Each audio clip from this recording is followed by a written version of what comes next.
Board के exam में प्रत्यवर्ती धारा चैप्टर से बहुत से टॉपिक आते हैं। इस वीडियो के अंदर हम डिस्कस करेंगे उस टॉपिक के बारे में जो बोर्ड के एग्ज़ाम में आता ही आता है फिज़िक्स में। तो उस टॉपिक का नाम है LCR सर्किट, LCR परिपथ। तो आज हम इस टॉपिक को डिस्कस करने वाले हैं। इसकी प्रतिबाधा क्या होती है, इसका शक्ति गुणांक क्या होता है, इन सब चीज़ों को हम डिस्कस करने वाले हैं। तो चलिए स्टार्ट करते हैं बिना टाइम वेस्ट करें। सबसे पहले हम बात करेंगे, टॉपिक का नाम है हमारा LCR परिपथ। LCR परिपथ की प्रतिबाधा का सूत्र ज्ञात करो। सबसे पहले यहाँ पर हम एक L, इसको L कहते हैं सिंबल को। अब C यानी कैपेसिटर, जिसकी दोनों प्लेटें बिल्कुल बराबर होनी चाहिए, और इसके साथ साथ इसमें एक प्रतिरोध R जोड़ देते हैं। जोड़ने के बाद इसमें एक प्रत्यावर्ती स्रोत भी लगा देते हैं। ये प्रत्यावर्ती स्रोत है हमारे पास AC मेंस का, ठीक है। ये L है, ये C है और ये हमारा R है। तो अगर इसका हम एक डायग्राम सा बनाएं, डायग्राम कैसा भाई, R के कारण, किसके कारण, R के कारण वोल्टेज व धारा होते हैं समान कला में, जबकि L के कारण वोल्टेज जो होता है वो अग्रगामी होता है, जबकि C के कारण जो वोल्टेज होता है वो पश्चिमगामी होता है। और यहाँ पर कंडीशन हम ये मान लेते हैं कि VL बड़ा है किससे, VC से। अब चूंकि दोनों ये अपोजिट डायरेक्शन में है तो इसलिए VL में से VC घट जाएगा, और घटने के बाद हमारे पास क्या बचेगा, देखते हैं यहाँ पर भाई। VR तो ऐसे ही रहेगा, यह हमारा VR, तो VR तो ऐसे ही रहेगा, जबकि ऊपर बच जाएगा VL माइनस VC। और इन दोनों का अगर मैं परिणामी बनाऊं तो इन दोनों के बिल्कुल ये बीच में से होकर चला जाएगा, जिसको हम क्या कहेंगे, V कहेंगे। अब इस लाइन को हमने यहाँ से इसमें मिला दिया। अब VL माइनस VC इसके बराबर है, तो VL माइनस VC जो है इसके बराबर है, तो लो इसके बराबर है। ये वाला एंगल मैंने इसका थीटा मान लिया। अब इसके बाद ये लंब है, ये कण है, और ये क्या है, आधार है। तो यहाँ पर हम क्या लगाएंगे, पाइथागोरस प्रमेय लगा देंगे। क्या लगा देंगे इसके अंदर हम, पाइथागोरस प्रमेय। तो यहाँ पर हम पाइथागोरस प्रमेय लगाते हैं, ठीक, पाइथागोरस प्रमेय। तो पाइथागोरस प्रमेय हमारी क्या है उसके बारे में हम बात कर लेते हैं। कण का वर्ग बराबर लंब का वर्ग प्लस आधार का वर्ग। तो यहाँ पर VR का स्क्वायर बन जाएगा।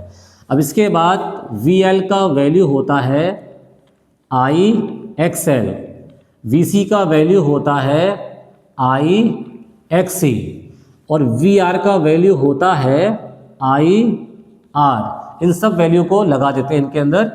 V इक्वल्स हमारे पास हो जाएगा अंडर रूट, और अंडर रूट में हमारे पास इसका मान हो जाएगा VL का IXL, इसका मान हो जाएगा IXC, और इसका मान हो जाएगा IR का होल स्क्वायर।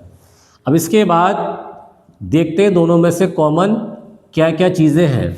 भाई इसमें से I मतलब I स्क्वायर कॉमन आ गया, इसमें से I स्क्वायर कॉमन आ गया, तो I स्क्वायर कॉमन आ गया। यहाँ बचा XL माइनस XC का होल स्क्वायर, और प्लस बचा हमारे पास R स्क्वायर, और ब्रैकेट बंद हो गई।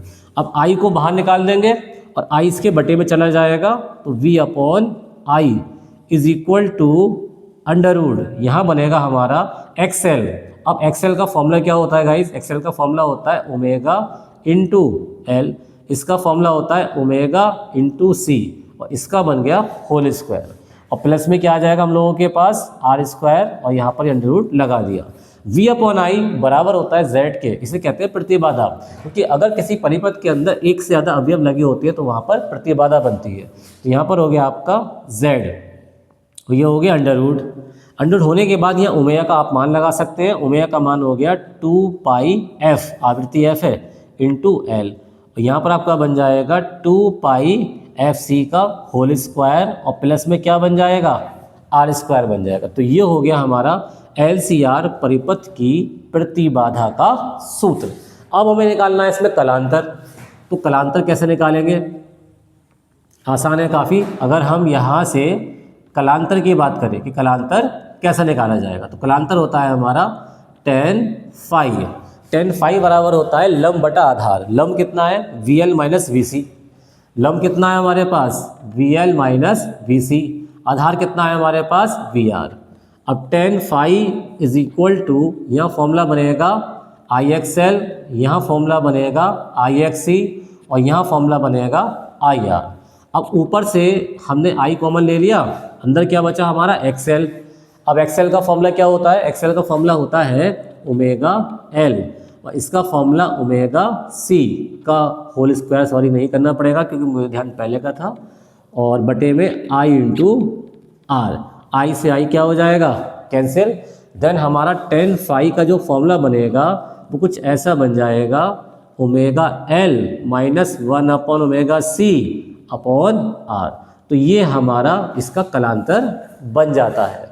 अगर हम बात करें शक्ति गुणांक की कि शक्ति गुणांक क्या बनेगा इसका, शक्ति गुणांक, तो अगर मैं शक्ति गुणांक की इसकी बात करूं तो cos फाई बनेगा आपका आधार बटे कर्ण, लाल बटे कक्का से।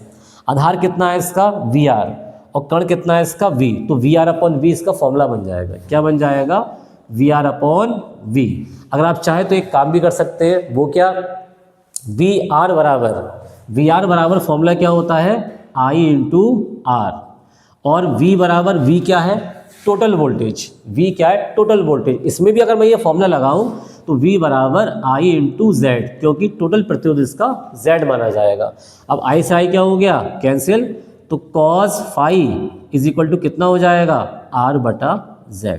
तो ये इसका निकल के आ गया आपका शक्ति गुणांक।